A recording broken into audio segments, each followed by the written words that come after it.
šajā nedēļā mums ir jau 8. nodaļa, 8. nodaļas atklāsme, 8. nodaļas viens no lielajiem pravietojumiem, un šodien mūsu uzdevums ir izlasīt šīs 8. nodaļas atklāsmi, ieraudzīt to kopumā, un arī ieraudzīt, apskatīties uz tiem galvenajiem šīs atklāsmes parādības elementiem.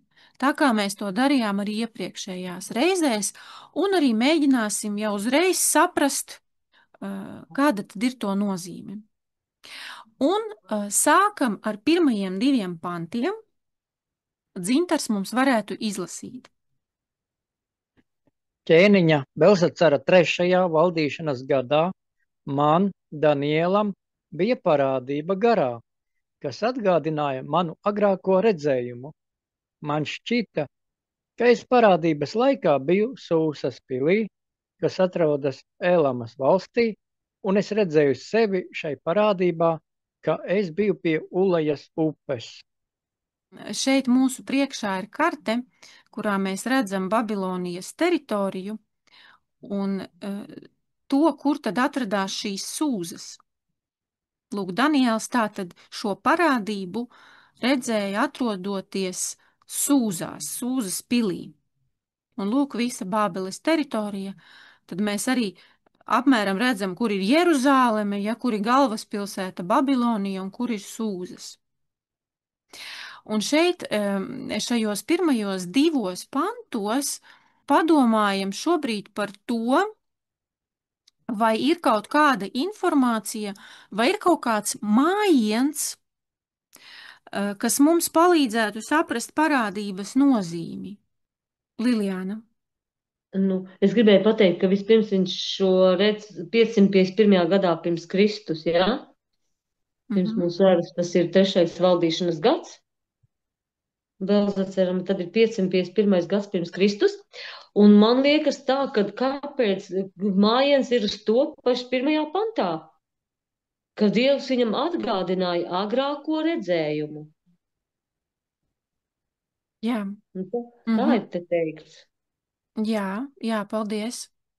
Es arī tāpat domāju, ka tieši tāds kā mājiens netiešs ir lūk tieši šis atgādināja agrāko redzējumu. Mēs saprotam, ka atgādināja 7. nodaļas atklāsmi.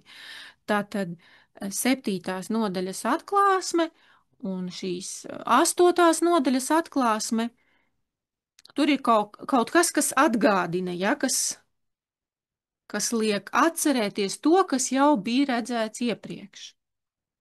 Labi, lasam tālāk no 3. līdz 4. pantam.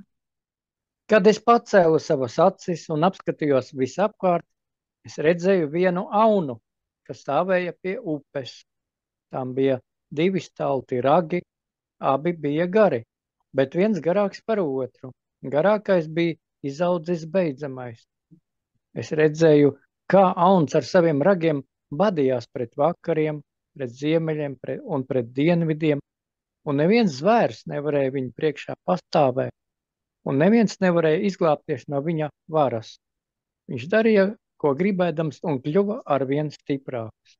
Un tagad pamēģināsim uzlikt ekrānu, kur mēs tagad vēlreiz ilustratīvi parādīsim to, ko mēs tikko lasījām šajos dažos pantos, to, kas tad šeit mums ir ainots.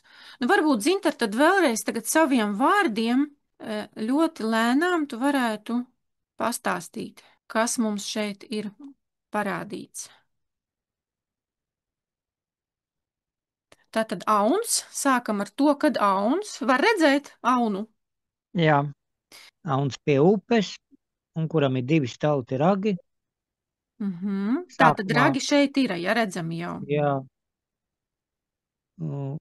Sākumā abi bija gari, bet pēc tam viens garāks par otru. Un garāk bija izaudzis beidzamais. Nu šeit ar ilustrācijā var redzēt, viens ir mazāks un viens tā kā garāks ir.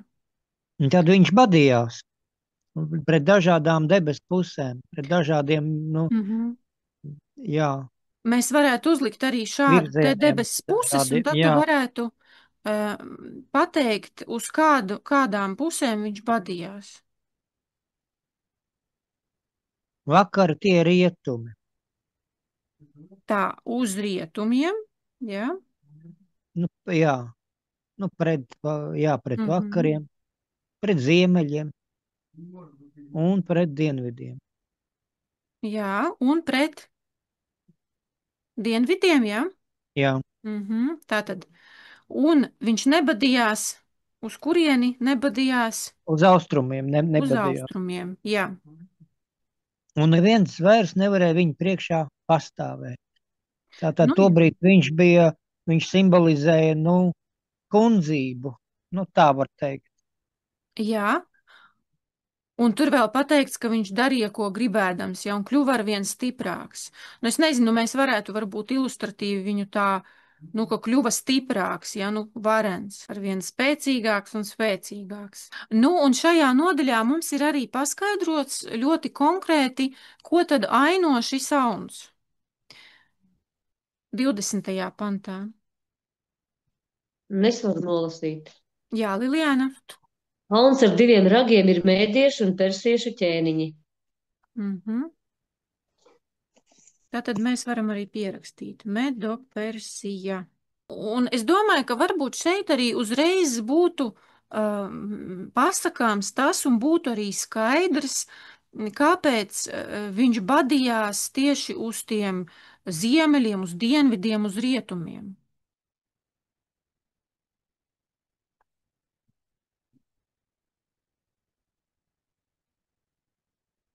Es saprotu tā, ka šeit vienkārši ir parādīts tas virziens, ja mēs atgriežamies pie tās kartes, kas mums bija.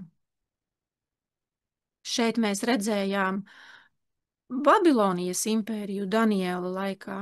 Lūk, Medo-Persija, viņi nāca uz vakariem, ziemeļiem un dienvidiem. Ja kā šeit ir teikts, es tā saprotu.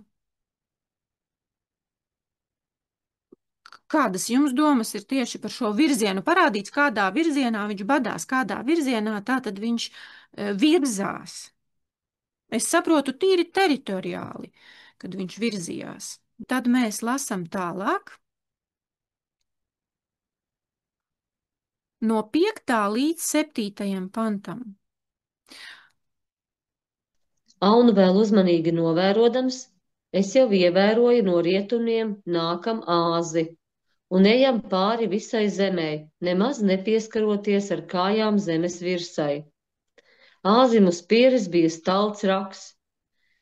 Kad tas pienāca pie auna ar tā 2 ragiem, kuru es redzēju stāvam pie upes, tas drāzās dusmu pilns aunam virsū ar visu savu spēku. Un 7. arī? Un es redzēju, kā tas pievirzījās aunam un dusmās viņam uzbruka. To badīja un tam nolauza abus tā ragus. Aunam nebija spēka tam pretoties, tāpēc āzis nogāza to pie zemes un samina ar kājām, un nebija neviena, kas izglābtu aunu no viņa varas. Jā, paldies. Pamēģināsim tagad to parādīt ilustratīvi. Āzis virzās, nepieskaroties zemei, un mums ir norādīts, ka āzim ir viens stalts raks. Ja? Un viņš pienāk pie šī auna ar tā 2 ragiem. Un tālāk ir šis apraksts, ka viņš drāžas virsū, kad viņš viņam uzbrūk dusmās, viņš viņu bada un nolauž šos te ragus. Ja? Kā mēs to varētu attēlot? Varbūt mēs tā arī varētu attēlot, tad tiek nolausti ragi. Un arī nogāsts auns. Varētu teikt tā, ka viņš ir iznīcināts. Nogāsts pie zemes un samīts ar kājām. Un te teikts, ka nebija neviena, kas izglābtu aunu no viņa varas. Mēs varbūt uzreiz arī varētu paskaidrot, kas ir šis āzis, jo Bībele mums dod paskaidrojumu. Dzintar, 21. pantā, bet sprogainās āzes ir grieķu ķēniņš. Lielais raksts uz viņa pieres ir pirmais ķēniņš. Vai tas varētu būt Maķedonijas Aleksandrs? Visdrīzāk, ka tieši Aleksandrs, jo arī 7. nodaļā, ja tur pēc tam bija tās 4 galvas, mēs saprotam, ka tas jau ainoja to, kā pēc tam sadalījās pēc Aleksandra šī impērija. Liljāna. Nu jā, un te bija teikts, ka tas āzis nāk no rietumiem. Tā, un tas arī ir ļoti interesanti, tad kur man zīmēt, ja viņš nāk no rietumiem? Nu šeit arī zīmēt, jā, tā kā tu esi uzzīmējis. Viņš nāk no rietumiem uz austrumiem, ja? Jā, virsū viņam, jā. Lūk, šādā virzienā. Un tas arī ģeogrāfiski, ja mēs tagad atkal paskatāmies to karti, tātad, ja Medo-Persija, viņi koncentrējās vairāk šeit, tad, lūk, Grieķija jau nāca no šīs puses, no rietumiem uz austrumiem, vai ne? Tieši precīzi tas virziens ir parādīts. Un lasam tālāk 8. pantu. Līga varbūt drusku vajag pateikt par to, kā viņš nāk un kāpēc nepieskaroties pie zemes. Jā, uzreiz sakat, jā, ja ir kaut kas, ko papildināt, jūs uzreiz papildināt. Nu vienkārši tāpēc, ka tas ir ļoti liels ātrums, bet kā cits saka, tas nozīmē, ka viņš lido, bet, nu, es domāju, ka tas nenozīmē burtiski, jo te rakstīts ir nāk. Es nedomāju, ka viņš arī lido, jo viņš jau lidojošs nav. Bet, nu, jāsaprot, ka tā jau ir atklāsme, un viņš varbūt tiešām var arī, nu, tā kā teikt, nu, viņi, saprotiet, cilvēki, kad kāds ļoti ātri skrien, viņš it kā skrien tā, ka nevar pamanīt, ka tās kājas pat pieskaras pie zemes, saprotiet, tā es to. Jā. Tas ir tik ātri, ka tu vienkārši pārlido. Pat pieņemsim mašīnas, kad brauc ļoti ātri pāri gulošajiem policistiem, tad viņas arī var pat pārlidot viņam pāri, nu? Bet viņa turpina braukt pa ceļu, bet vienkārši tas ir tik ātri, ka viņa tiešām ir vietas, kur tā kā pārlido, jā, nu tā. Jā, un mēs saprotam, ka Grieķu impērijai, un kā Dzintars pieminēja, tās pirmo ķēniņu Aleksandru Lielo, patiešām, nu, tas bija ļoti liels ātrums, ar kādu viņš iekaroja Medo-Persijas teritorijas un paplašināja savu impēriju. Tas bija ļoti ātri, salīdzinoši ar citām impērijām. Tāpēc varbūt arī šeit tiešām ir tas uzsvars uz to, ka nemaz nepieskaroties zemē. Un arī 7. nodaļā, ja mēs atceramies, pantēra arī ļoti ātrs dzīvnieks. Tātad pasvītrots šis ātrums. Labi, tad es saprotu, ka mēs varam iet uz 8. pantu. Tad āzis kļuva pārmērīgi liels, bet, kad tas bija visstiprāks savā spēkā, tam nolūza viņa lielais raksts, un tā vietā uzauga 4 skaisti un ievērības cienīgi ragi virzienā uz visām 4 debesu pusēm. Nu, mēs arī parādam tātad, ka viņš palika varens, pārmērīgi liels, tad viņam nolūst raks, šīs te, un tā vietā uzauga 4 skaisti ragi. Tad 4, jā? 2, 3 un 4. Un ļoti interesanti, ka šeit atkal ir norāde uz šīm 4 debesu pusēm. Vai ir kaut kādas jums domas šobrīd par to, kas šeit rakstīts, ko tas varētu nozīmēt? Liljāna. Nu, tas paskaidrojums ir 22. pantā. Tad, kad tas nolūza, tad nāca tā vietā 4 citi ragi. Tas nozīmē, 4 valstis izveidosies no viņa tautas. Ne ar tādu varu un spēku, kāds viņam bija. Un reāli vēsturiski ar kādiem notikumiem tas varētu būt saistīts, Dzintar? Jā, tad šī pēc Maķedonijas Aleksandra nāves viņš diezgan jauns mīja. Precīzi no galas nepateikšu, cik gadu vecumā, Man liekas, viņam bija mazāk par 30 gadiem. Pēc viņa nāves izveidojās, sadalījās un izveidojās tātad Maķedonija, Grieķija, Mazāzija, Sīrija un, protams, arī Babilonija ar Persiju. Viņi tur savā starpā sadalīja šīs teritorijas. Un būtībā tās bija 4 daļas, tiek parādīti. Nu, un skatāmies tālāk 9. pantu. No viena no tiem izcēlās mazs radziņš, bet tas kļuva pārmērīgi liels virzienā uz dienvidiem, uz rītiem un uz skaistākās zemes pusi. Tālāk nelasīt? Tikai 9. Jā, tikai 9. Nu, lūk, tā tad parādās vēl viens mazs radziņš. Nu, tad teiks, ka viņš mazs, bet kļuva pārmērīgi liels. Un atkal ir norādīti virzieni uz dienvidiem, rītiem un uz skaistākās zemes pusi. Kā mēs saprotam, kas tie par virzieniem, kas šeit ir parādīti? Man te Bībelē ar komentāriem tie speciāli piebildi, ka tā skaistākā zeme ir Palestīna. Varbūt tās ir kaut kādi Bībeles teksti, ko mēs varētu izlasīt. Ehēla 20. nodaļā tur ir vairāki panti, gan 6., gan 15. Izlasīsim 15. Lilijāna. Man lasīt, ja? 20 un 15. lasīt. Jā. Tomēr es pacēlu savu roku zvērestam, ka es tos neievedīšu apsolītajā zemē, kur piens un medus tek, un kas ir jaukāka par visām zemēm. Un arī Tātad tur, kur piens un medus tek, tā zeme un tā ir tā.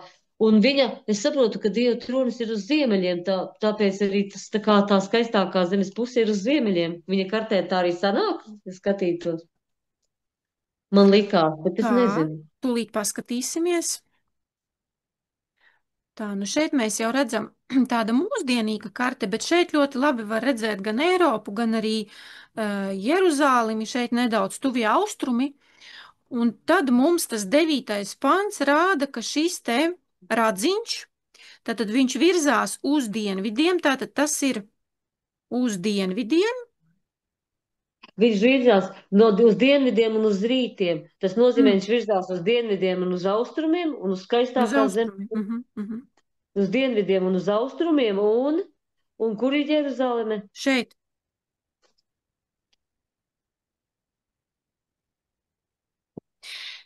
Šeit, jā, tas ir šeit. Tie sanāk, ka tie ir tie dienvidu austrumi. Mēs jau saprotam, ka, ja ir runa šeit par tām impērijām un varām, kas it kā viena nomaina otru, un 7. nodaļā mēs jau aplūkojām to, kas ir tā impērija, kas nāca pēc Grieķijas, kas iekaroja Grieķijas teritorijas. Nu, mēs saprotam, ka tā bija Romas impērija. Un ja mēs skatāmies, lūk, šeit ļoti labi var redzēt šai kartē, lūk, Roma, Itālija, lūk, šī te pussala, tad Romas impērija viņa tā arī virzījās vispirms uz dienvidiem šeit, uz Kartāgu, tad uz Grieķiju un pēc tam uz Jeruzālemi. Un ļoti interesanti, es paskatījos arī Valkas Lauskis, viņš stāstīja, ka vēsturiski tā arī esot bijis, ka tikai kaut kur 63. gadā pirms Kristus Romas karaspēki ienāca Jeruzālemē. Vispirms viņi tur karoja un cīnījās lūk šeit dienvidos, tad šeit Grieķijas teritorijā un tad tikai devās uz Jeruzālemi. Tā ka būtībā šeit mums ir parādīta Romas impērijas, varētu teikt, tā virzība. Nu, un tas, ka viņi lēnām izauga. Tādā ziņā. Jā. Un Grieķija atkal tik strauji ieņēma ar visu to, kad viņa vispār bija tik necila, kad tas pravietojums bija pateikts pirms Daniels dzīvoja, kad viņš šo pravietojumu redzēja 551. gadā pirms Kristus, mēs saprotam. Tas ir un tas bija kas par ķēniņu, mēs taču lasījām, ja? Jā, Beltesacera laikā. jā. Tātad tas ir Babilonijas laikā, un te jau pasludina vēsturi. Tātad, var sakot, mēs varam saprast to, ka Dievs parāda visas pasaules vēsturi uz priekšu.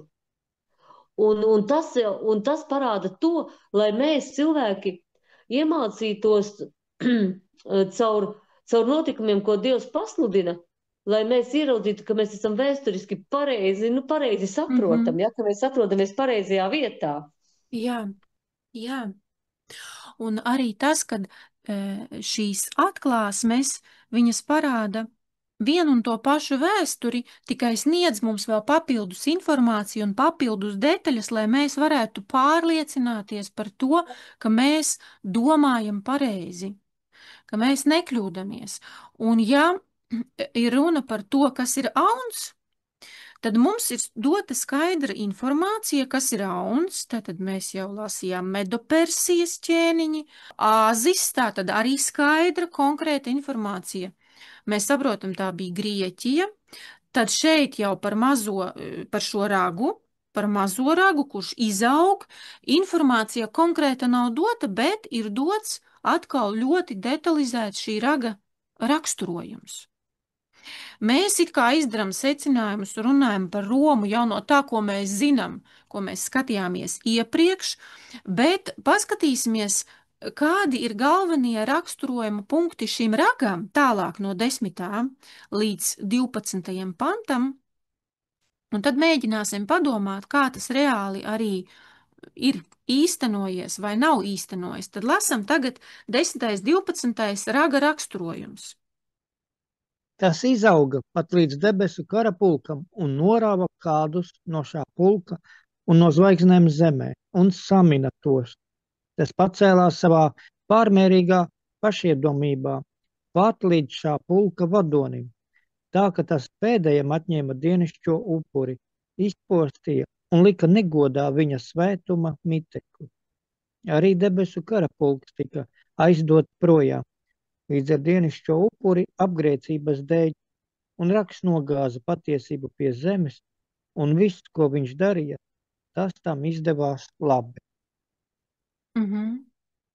Jā. Tas galvenais, ja mēs apkopojam visu, kas šeit rakstīts kopumā, te ir teikts, ka sākas sacelšanās pret Dievu jau no šīs varas. Ja tās iepriekšējās impērijas viņas cīnījās par varu savā starpā, tad šeit sākas sacelšanās jau pret Dievu. Kā mēs to redzam, tagad vērtējot un domājot par Romu, par šo Romas impēriju? Es tā padomāju, ka sākotnēji, ja mēs paskatāmies to pašu sākumu, tad Romas impērija viņa it kā bija tāda pati kā citas impērijas. Viņa necīnījās pret reliģiju, it kā, ja nebija tās kaut kādas tās garīgās cīņas, ja tā nebija tāda izteikta tā garīgā cīņa, bet viņa arī cīnījās par savu teritoriju, cīnījās pret grieķiem, ja, arī Jeruzālēmē ienāca romieši. Bet atceraties pašā sākumā, ja, kad Jēzus Kristus laikā, bet reliģija taču palika. Katrs tāpat varēja palikt pie savas ticības. Tātad sākotnēji patiešām Romas intereses viņas it kā bija citas. Bet vēlāk, interesanti, ja mēs skatāmies vēlāk, tad jau Roma sāk apkarot reliģiju un sāk apkarot kristietību. Un jau vēlāk no Romas imperatoru puses bija ļoti nežēlīgas vajāšanas tieši pret kristiešiem. Līga, un te der tas teksts, ko lasīja atklāsmes 12.14 dzintars, ja? Kad viņi bēga tuksnesī, ja? Jā. Uz tiem 1260 gadiem. Jā, bet tas jau arī tā kā vēl pat vēlāk, tas pat ir vēl vēlāk. Nu, tas ir vēl vēlāk, jā. Mēs varētu padomāt šobrīd, kā jūs saprotat, kas tad ir šis debesu karapulks, zvaigznes, kas tika norautas zemē un samītas. Jo te teikts, ka šis raks, kad viņš izauga līdz debesu karapulkam, norāva kādus no šā pulka no zvaigznēm zemē un samina tos. Varbūt par šo šobrīd. Kāda nozīme zvaigznēm, kāda nozīme šeit ir debesu karapulkam, Lilijāna? Nu, debesu karapulks ir Dieva tauta.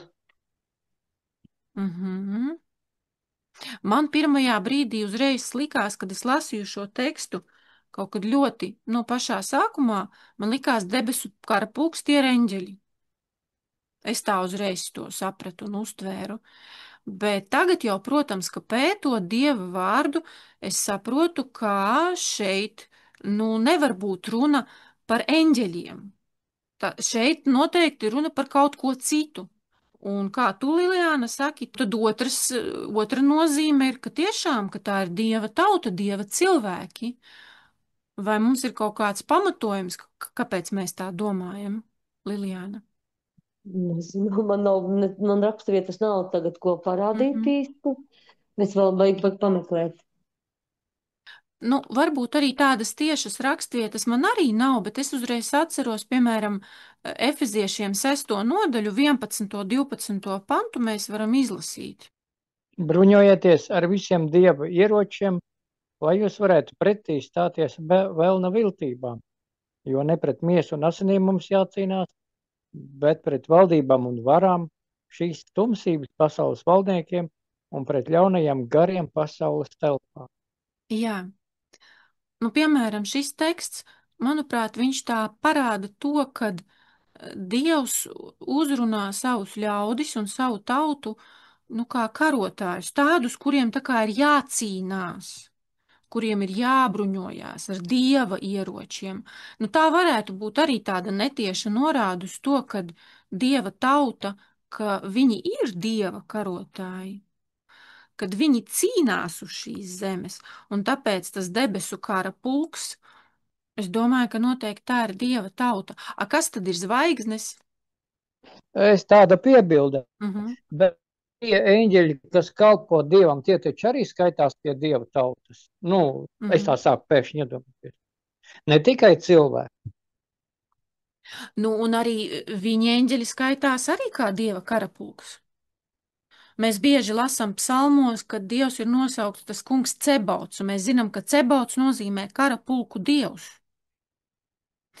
Bet es saprotu, ka šeit mēs saskaramies ar to, kad vienam vārdam vai jēdzienam viņam var būt divas nozīmes. Un Dieva karapulks var būt gan eņģeļi, gan Dieva karapulks var būt arī viņa ļaudis un viņa tauta. Un šeit nebūs pretrunu, tāpat kā, piemēram, zvaigznes. Mēs zinām par zvaigznēm, Bībelē ir teikts, ka visi Dieva dēli dziedāja un zvaigznes gavilēja Atklāsmes grāmatā, un tur ir runāts par eņģeļiem. Bet mēs saprotam, ka zvaigznēm, ka ne tikai eņģeļi aino zvaigznes, bet ir arī cita nozīme. Lilijāna. Jā, es arī to te Bībelē vairāk to te tieši, kad ir eņģeļi, arī tieši tāds ir tā kā vairāk, tā kā tu teici, pēc Atklāsmes grāmatas 1. nodaļas, jā? 20. pants, vai ne? Noslēpums par 7 zvaigznēm, ko tu redzēji manā labajā rokā, un par 7 zelta lukturiem. 7 zvaigznes ir 7 draugu eņģeļi, un 7 lukturi ir 7 draudzes. Un vēl ir arī pateikts par mums, ka mirdzēsim kā zvaigznes debesīs mēs, un tas ir domāts par cilvēkiem. Tātad atkal, kā Dzintars teica, gan kā eņģeļi, gan cilvēki. Un šeit vienkārši mums ir jāsaprot pašiem, par ko ir runa. Ja šeit ir runa par šīs zemes varām, valdībām un spēkiem, kas šeit parādīts sāk cīnīties pret Dievu, tad mēs saprotam, ka arī tā impērija būtībā viņa jau bija cilvēku veidota. Kaut vai tur arī darbojās ļaunie spēki, bet cilvēciskā tomēr vara, kas darbojas uz šīs zemes, viņi nevar aizsniegt eņģeļus. Ja? Viņi nevar izdarīt neko nevienam eņģeļam. Šeit noteikti ir jābūt runa par Dieva ļaudīm, kurus vajāja, un Atklāsmes grāmata mums arī parāda to, ka neko nevarēja izdarīt Kristum, un tad sāka vajāt tos, kas seko Kristum. Līga, es atradu vienu raksturvietu. Jā. Tūlīt pateikšu. 1. Mūzes 26:4. Un es vairošu tavus pēcnācējus kā debesu zvaigznes, un došu taviem pēcnācējiem visas šīs zemes, un tavos pēcnācējos visas zemes tautas tiks svētītas. Un tad, kad redzēja Jāzeps to sapni, arī 37:9, tad 11 zvaigznes klanījās viņa priekšā, un tie bija viņa taču brāļi. Jā, ļoti laba rakstvieta. Un vēl ir viena interesanta, paskatieties Efeziešiem 2. nodaļa 5:6. Arī mūs, kas savos pārkāpumos bijām miruši, darījis dzīvus līdz ar Kristu, žēlastībā jūs esat izglābti. Viņš, iekš Kristus Jēzus, un līdz ar viņu mūs ir uzmodinājis un paaugstinājis debesīs. Nu, kā jums šī rakstvieta šeit arī, manuprāt, tāda netieša norāde uz Dieva ļaužu, uz Dieva tautas, kas šeit ir uz zemes statusu un piederību. Kā Dievs uzlūko savus ļaudis, kas ir šeit uz zemes?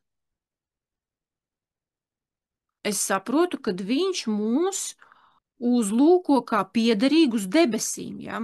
Tad teikts, ka uzmodinājis un paaugstinājis debesīs, līdz ar ko tas ir normāli, ja pravietis Daniels, viņš arī var nosaukt Dieva tautu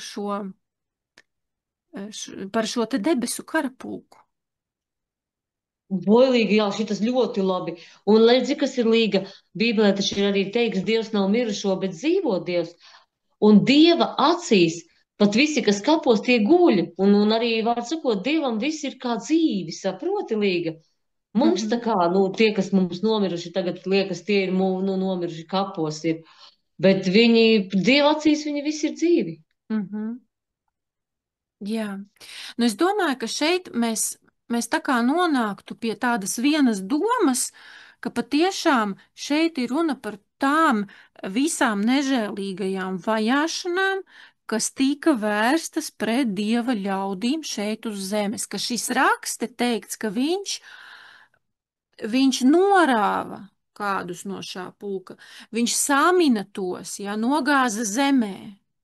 Un arī tās zvaigznes, kā mēs lasām, kad tie ir tie draudžu eņģeļi, bet tie ir arī draudžu vadītāji. Elēna Vaita to piemin, ka draudžu vadītāji kā zvaigznes, varētu būt. Tā tad arī pret tiem bija vērstas niknas vajāšanas. Bet tagad, piemēram, 11. pants, kā mēs varētu saprast to, ka tas pacēlās līdz šā pulka vadonim? Tas jau būs vieglāk. Kas tad ir pulka vadonis? Jēzus Kristus. Jā. Ja mēs tā padomājam, kuras impērijas laikā pie krusta tika pienaglots Jēzus Kristus? Un būtībā Romas impērijas, protams. Jā, tieši Romas impērijas laikā tika nogalināts Jēzus Kristus. Un mēs zinām, ka tieši romiešu virsnieks bija tas, kurš iedūra Jēzum Kristumu. Protams, mēs saprotam, ka viņš jau bija miris, bet tur taču bija, to visu izpildīja romieši. Tā bija Romas impērija, caur kuru Sātans un visi ļaunie spēki darbojās, to mēs arī saprotam. Bet es domāju, ka šeit tā pārmērīgā pacelšanās un sacelšanās pret šā pulka vadoni, tas norāda uz Jēzu Kristu. Te jau ļoti spēcīgi Līga to norāda. Te jau pilnīgi tiešām to, ko tu pateici, ļoti skaidri. Un tad līdz ar to mēs nešaubīgi varam saprast, ka tas atrodas Romas impērijas laikā, ka tas ir. Ka tas attiecas uz Romas impēriju, lai nekļūdītos, nevis uz Antioku Epifānu. Jau tik kāds Epifāns jau nenogalināja Jēzu Kristu pie krusta. Jā. Un vēl šeit teikts, ka tas atņēma viņam dienišķo upuri. Kā mēs saprotam, par ko ir runa šeit? Bet šeit arī ir jāsaprot, ka te arī domā vēl par debesu svētnīcu. Un te ir tad jautājums. Te ir teikts, ka viņš atņēma viņam to dienišķo upuri. Jā, tas raks.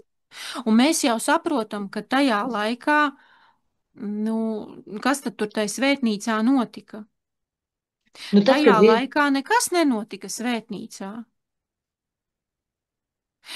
Vispār, ja mēs runājam Daniela laikā, kad dzīvoja Daniels, nekas jau nenotika, jo Jeruzāleme bija izpostīta, viņš atrodas gūstā, Daniels, ja?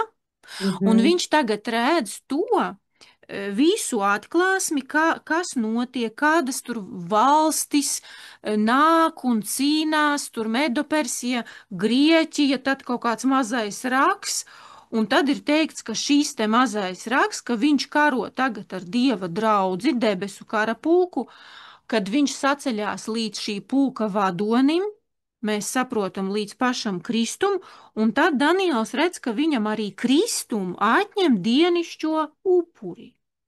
Tātad viņa kalpošanu, Kristum atņem viņa kalpošanu. Kādā veidā šī te vara panāca to? Ir kaut kādas domas.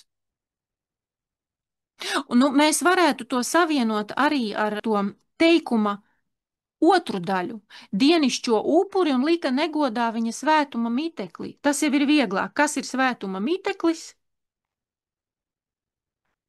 Nu, debesu svētnīca. Svētnīca. Tā ir svētnīca. Viņa miteklis ir svētnīca. To, es domāju, mēs rakstietas nemeklēsim, mēs saprotam, ka tā ir svētnīca un to var atrast. Nu, var nē, Kādā līga vai kādu rakstu vietu. Ebrejiem 9. nodaļa arī jālasa. 11. un 12. pants. Bet Kristus atnācis par nākamo labumu augsto priesteri caur lielāko un pilnīgāko telti, ne rokām taisīto, tas ir ne šai radībai piederīgu, ne ar āžu un teļu asinīm, bet ar savām paša asinīm reizi par visām reizēm ir iegājis svētnīcā un panācis mūžīgu izpirkšanu. Tātad Dievs ir, Jēzus ar savām asinīm ieiet debesu svētnīcā, bet šis mazais raksts atņem Kristus upura nozīmi, atņem to upura nozīmi tādā nozīmē, kad, varētu teikt, cilvēki nesaņem vairs glābšanu caur Jēzus asinīm. Tā varētu teikt. Ne, viņi nevar saņemt salīdzināšanos, viņi nevar būt brīvi no grēka, ja viņš ir atņēmis visu to. Un viņi paši piesavinās un pasaka, ka viņiem ir vara piedot grēkus līga.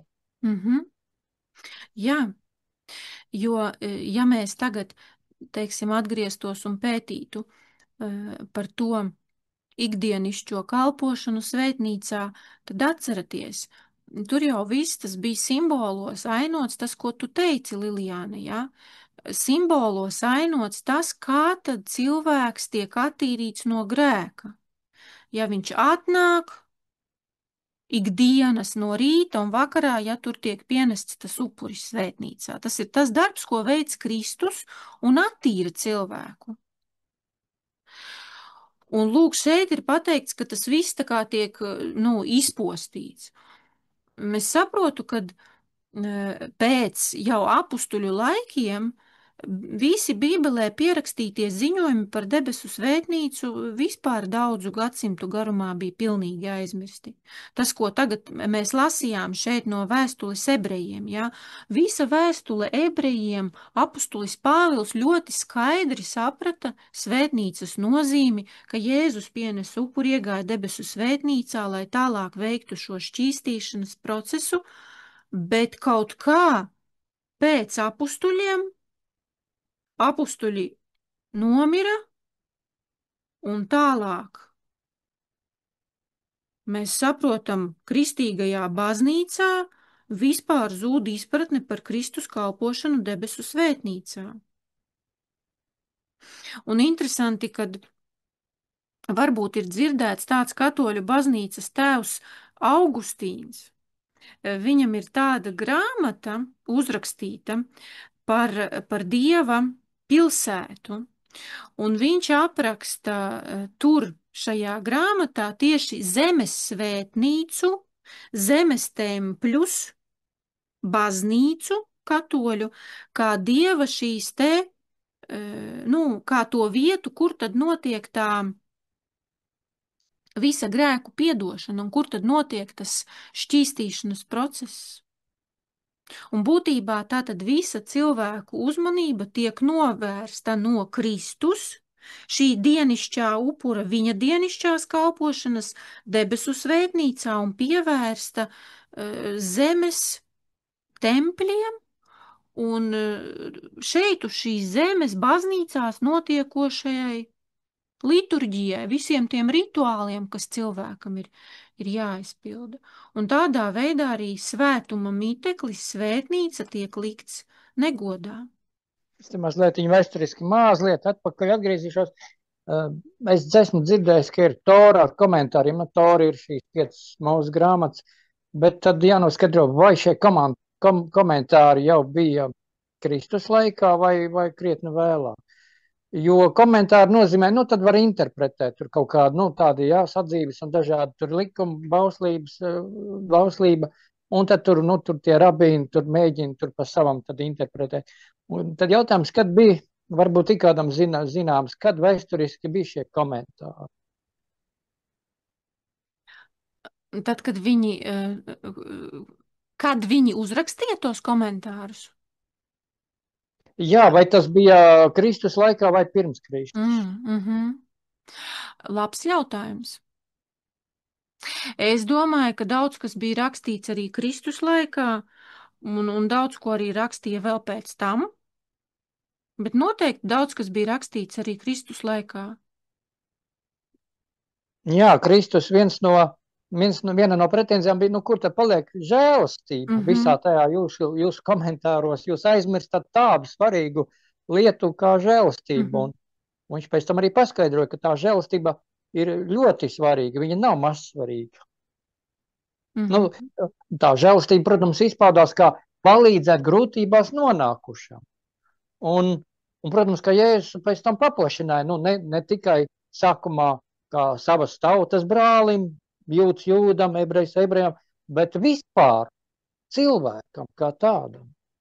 Un paskatīsimies tagad no 13. līdz 14. pantam, kad viņš tagad visu to redzēja ar aunu, āzi, 4 ragiem, mazo ragu ar uzbrukumu Dieva tautai un Dieva svētuma miteklim, tad tagad Daniels ir tādā šokā, varētu teikt. Ja? Tas viņu šokē, un viņš tagad 13. pants raksta, kad es dzirdēju kādu svēto runājam, un kāds cits svētais jautāja tam, kas runāja, cik ilgu laiku pastāvēs šī parādība par dienišķo upuri, par apgrēcības postu, ka svētnīca un debesu karapulks tiek atdoti samīdīšanai. Šeit tāds svarīgs moments, viņš tagad visu to redz, un ievērojiet to, ka viņu šeit nešokē ne auns, ne āzis, viņu pat nešokē tik daudz tas mazais rags, cik viņu šeit šokē tieši mazā raga darbība, kas ir vērsta uz ko? Uz šo upuri, kas tika atņemts, un uz svētnīcu, ja? Viņu tas šokē, un viņš jautā, cik ilgi tas viss ārprāts, tās šausmas, tas viss posts turpināsies? Un 14. pantā viņam tiek dot atbilde. Tas viņam atbildē līdz 2300 vakariem un rītiem. Tad svētnīca tiks atkal atzīta par taisnu un atkal atgūs savas tiesības. Būtībā ar šo te arī noslēdzās šī te atklāsme, un tālāk jau mēs lasīsim, tur tiek dots šis paskaidrojums, bet visu jau mēs pārunājām būtībā šo te paskaidrojumu. Tur tiek dots debesu vēstneša paskaidrojums par šo atklāsmi vēlreiz, kas tad ir šie zvēri, un vēlreiz ir akcentēts tas, ka šis te mazais rags, kad viņš saceļās pret valdnieku.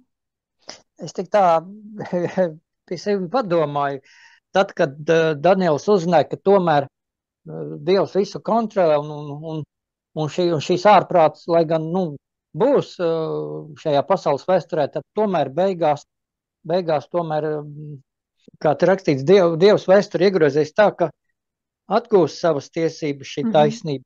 Varbūt tajā brīdī tad Danielam uzlabojās pašsajūta. Tā. Tīri tā cilvēcīgi, jā. Jā. Nē, ļoti labi Zintars pateica to. Tiešām, kad būs risinājums tomēr tam visam. Nē, mēs runājām, bet šis diezgan tāds nopietns pravietojums par 2300 vakariem un rītiem. Tas ir ļoti nopietns, kas, kā teikt, kas ir, svarīgi. To arī ir saprast. Tas nav tā tik vienkārši, varētu teikt, jo tas ir, ļoti svarīgi priekš mums. Pēdējiem laikam. Bet ļoti svarīgi ir ievērot to, ka 8. nodaļa viņa nepaskaidro to. Sanāk tā, ka 8. nodaļa ļoti debesu vēstnesis ļoti īsi. Daniels it kā jautā, cik ilgi, viņam īsi pasaka. Tik, un viss tas beigsies. Tā kā Dzintars teica, lai viņu nomierinātu, un viss, un vairāk viņam te nekas netiek paskaidrots. Šajā nodaļā ievērosim to. Un tikai nākošā nodaļa visa ir veltīta tam, lai izskaidrotu, kas tad tie tur par 2300 rītiem un kā tad mums saprast to, bet šeit pats galvenais, es saprotu, 8. nodaļā ir atkal parādīt to, ko dara mazais raks, un šeit pat parādīts tas posms, cik tad ilgi svētnīca tiks atdota samīdīšanai. Un ka beigās tomēr Dievs to satrieks, tur ir teikts, bez cilvēku roku palīdzības. Bet varbūt nākošajā reizē tad mēs vēlreiz varēsim visu apkopot un noslēgt arī tos pēdējos pantus, kas mums šeit ir 8. nodaļā.